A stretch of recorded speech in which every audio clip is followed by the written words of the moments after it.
So the presentation I'm going to give you is basically my future lit review that I'm trying to put together for my future dissertation. Hopefully my computer will work. Okay, good. And it's called Native-speakerism, Professionalism, and Equality in English Language Teaching, or ELT. So what is Native-speakerism? Coined by Holiday, Native-speakerism is the belief that native speaker teachers represent a Western culture from which spring the ideals both of the English language and of English language teaching methodology, which is a very abstract definition. Put in concrete terms, the belief is that the native speaker is the most successful teacher of a target language because, among other things, native English speaker teachers, or nests, are superior language role models. Nests are better pronunciation teachers, and the bottom line assumption is that native speaker equals a proficient speaker, which equals an efficient language teacher. That is the bottom line assumption. When we have a look at different job ads, some of the native speakers indicators that are from his qualifications in teaching ads are: your mother tongue has to be English, English has to be your L1, or you have to be a native speaker. You have to have been born in an inner circle country, which is the US, Canada, New Zealand, Australia, the UK. Qualifications, teaching experience always are usually relegated to third, fourth place, not really super important sometimes, depending on the kind of ad. Something that I've gotten many times is, sorry, your English is great, you have a lot of experience, and we love your qualifications, but we can't hire people from your country. I've received that one a few times, and I'm sure my fellow non-native speaker teachers have received that one too. This is just a typical example that we can find at Daisy SL Cafe. It's kind of like on the lower end of the market in terms of like teaching ad web pages. So here, candidates must be for a native-speaking country, whatever that means specifically. They must have a CELTA or any kind of certificate or 2 years of experience, bachelor degree in any field, it doesn't matter. It doesn't have to be in education or an English-related field. So, who are the stakeholders here in this problematic? We have recruiters, who are the ones who decide who gets hired. We have students who have a say in who gets to teach them. We have the students' parents who have a say in who gets hired to teach their children. We have the teachers, of course, ourselves, who teach and or influence students' perceptions. And we have government officials who dictate policy. There are specific cases in South Korea, China specifically I know of cases in Shanghai, Beijing, which I'll get into later. If we go back to the assumption, the native speaker equals proficient speaker equals efficient language teacher. What do we need to let stakeholders know about this? We need to let them know that English competence does not equal teaching competence, okay? It's part of the teacher's toolbox, but it's not the only one. It's not the only tool. Other tools encompass cultural knowledge, not only of the target language, but the student's cultural background as well when we get to teach them. Pedagogical knowledge, which is crucial. Methods, approaches, techniques, and their application in the English classroom, or the language classroom for that matter. Explicit knowledge of the target language, the mechanics of grammar, vocabulary, and how they work when we need to explain to our students. Capacity to generate rapport with students, and for that, speaking an additional language always helps, which is not necessarily the case when you are a native speaker. You could only speak English and not any other language. And understanding student needs is also part of one of the important tools when we're going to teach a language. So again, English competence, not the only tool to become a teacher. The types of research so far that have been carried out in this issue, the dichotomy of the native speaker versus the non-native speaker or native-speakerism, can be categorized in 4 streams. Teachers' perceptions of nest and non-nest, students' perceptions of nest and or non-nest, recruiters, policymakers' perceptions of nest, non-nest, and nest, non-nest classroom performance, which I will get into in a few minutes. In terms of teachers' perceptions, within the Asian context, which is going to be my focus in my research, there is this non-nest anxiety towards their lack of proficiency. That's one of the perceptions. And the nests are seen as ideal references to target language and culture. And this view reiterates all throughout all the literature. Non-Nests express that they hope to teach like Nests in terms of their pronunciation and oral fluency. And there are a few exceptions that can be found in the literature, where in this case it was a Chinese teacher that recognized that Singaporean English teachers are legitimate teachers in their own right. But these cases where a teacher, an English teacher from a country that's not an inner circle born teacher, recognized as a legitimate English speaker, these cases are few and far in between. In terms of students' perceptions, there is the perception that Nests are language authorities, cultural ambassadors. They have the capacity to teach, model, speaking and or pronunciation. This reiterates all throughout the literature. There's this thing about whiteness that legitimates the foreign teacher, you know, the good, efficient foreign teacher, which is, again, all throughout the literature in East Asia, Japan, China, and South Korea. Again, there are exceptions, a few exceptions in which a teacher implemented a World Englishes course at a Taiwanese university that helps students acquire a deeper understanding of the language beyond rote learning of American and British standards. But again, that is not the majority of the cases. There's no first-hand sources of recruiters, policymakers' perceptions in Asia. There's nothing recorded in the literature, at least in English. There's indirect evidence of recruiter and policymakers' perceptions through teachers' accounts, job ads, and national policy. In terms of teachers' accounts, the common theme has been racism that disadvantages non-white teachers who, in many cases, are more qualified than said white teachers. There are a few cases in the Japanese context, Chinese context, and this one is in Thailand, where teachers got better jobs simply because they're white and not necessarily qualified. If you take a look at jobs in Asia, in 2015, 21% of the job ads scrutinized demanded that the candidate had to be a Nest.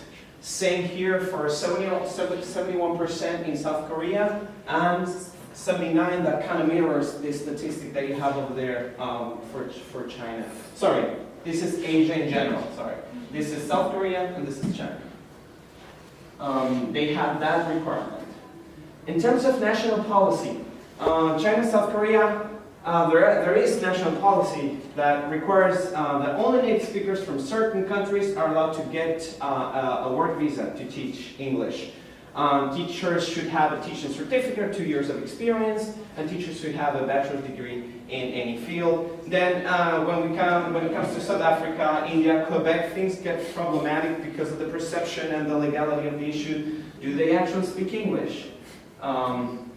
Common themes that we've seen so far: nativeness, country of origin, language proficiency, a big one, education-related qualifications, not real important. Nativeness, again, equals English language proficiency, equals successful teaching. Consequences of these policies: institutions are opting to hire individuals who might be much less pedagogically qualified or experienced than teachers who are unable to apply in the first place due to their citizenship status or mother tongue. Consequences, again, systematic employment of unfair hiring practices. These hiring practices, which are above all not theoretically grounded in applied linguistics, could bear negative consequences on students' language acquisition. And there is a need to delve into the consequences of these kinds of hiring practices. The performance-related research, which analyzes actual performance in the classroom as observed from the researcher's point of view, contrasts this performance versus students, teachers, and policymakers' perceptions of this performance. So Lee and John, Levi et al., Shin and Kellogg, they have shown that students in these studies showed overall preference towards Nest, even though these perceptions did not concur against their language improvement. In some of the cases, students actually improved better with non-native speakers. Still, they prefer the native speaker, right? So there was this thing that was contradictory. In one of the studies, they showed that catching pronunciation much the same way as one catches a cold through exposure alone is not true. So this demystifies the fact that you need a native speaker talking to you so that you can acquire the correct pronunciation. You need effective instruction, not just exposure. My own conclusion for this: Within the Asian context, research on NEST, non-NEST classroom performance, which compares students, teachers, recruiter potential and founded perceptions against reality, is not abundant. We only have 3-4 studies, or a few more. Research of this kind can help explicate the potential negative ramifications of systematic faulty hiring practices, as well as the inaccurate perceptions these are acted upon. There is a great need to educate administrators, teachers, and students on the relevant literature, and doing away with these unfounded perceptions of what a successful teacher is will not only bring equality among all teachers, native and non-native, but also will ensure effective language education among all the students. Thank you. I kind of ran through it. I knew I'd do it. Sorry. So maybe there's like too much through processing. I'm sorry. There will be 2 minutes for questions now. So, yes. As you might know, we have a program where we send student teachers to Hong Kong in their first year, in their 4th year. So we send 8 students every year to Hong Kong from our BEd TESOL program. Sometimes those students are not native English speakers. They might be French first language or another language as their first language, but we have accepted them into the program so we can attest to their level of proficiency in English. They also might not be white. So we actually need to, or at least in the past, when we first started the program, sort of brief the school who was coming. How would you, do you think that that's necessary? Or is it something, or should we just, you've asked us for teachers and we're sending you qualified teachers. It always seems a little, to me, a little uncomfortable that we have to have that conversation. But we don't want the students to feel unwelcome. So you need to let the school know that some of the students here who speak English, their mother tongue is not English. That's, exactly. It's yes.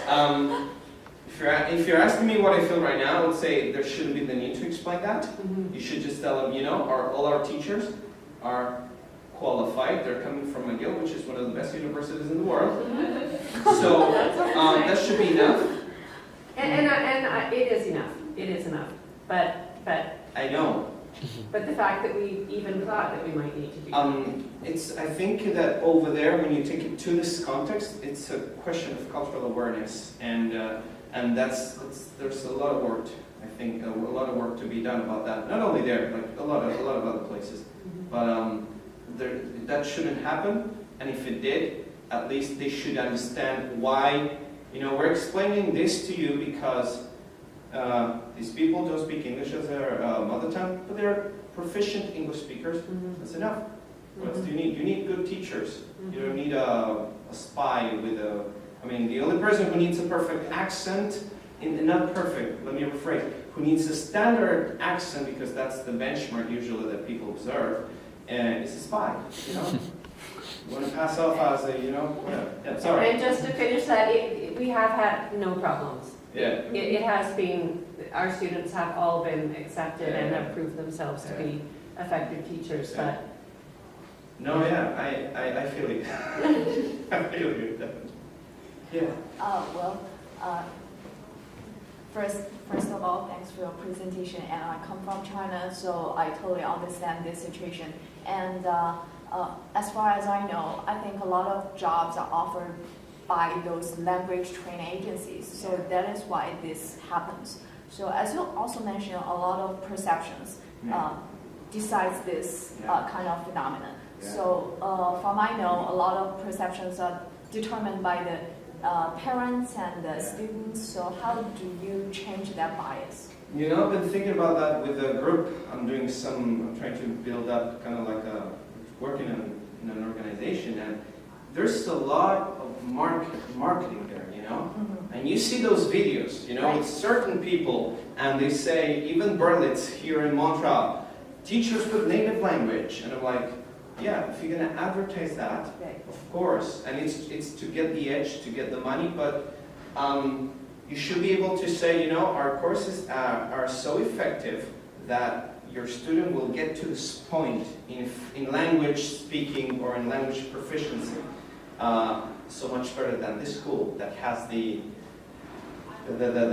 native teacher who maybe got like a 1 month certificate training, you know, and I mean, I think it's a question of marketing. There's a lot of marketing there. That's one of the steps. And also, every time you have the opportunity to do like micro, what do you call it? I can't remember the word, but every time you have the opportunity to spread the word to people and explain, I think that helps. That's what I have for now.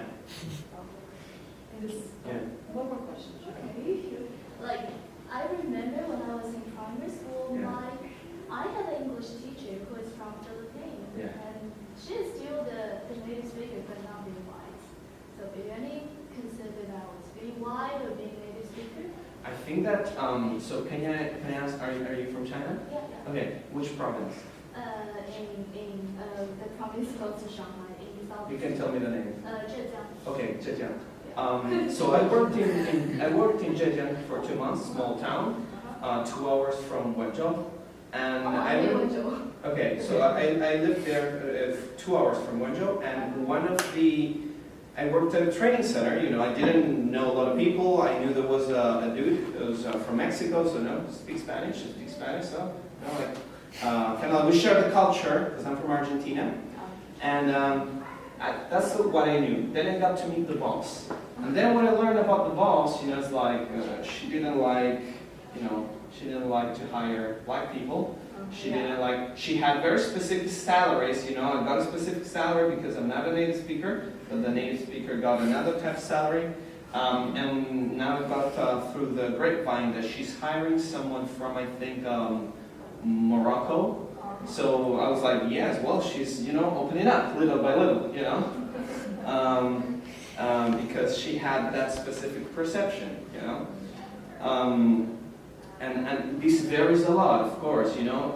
And if the Philippines is considered as one of the English-speaking countries right now in China based on policy.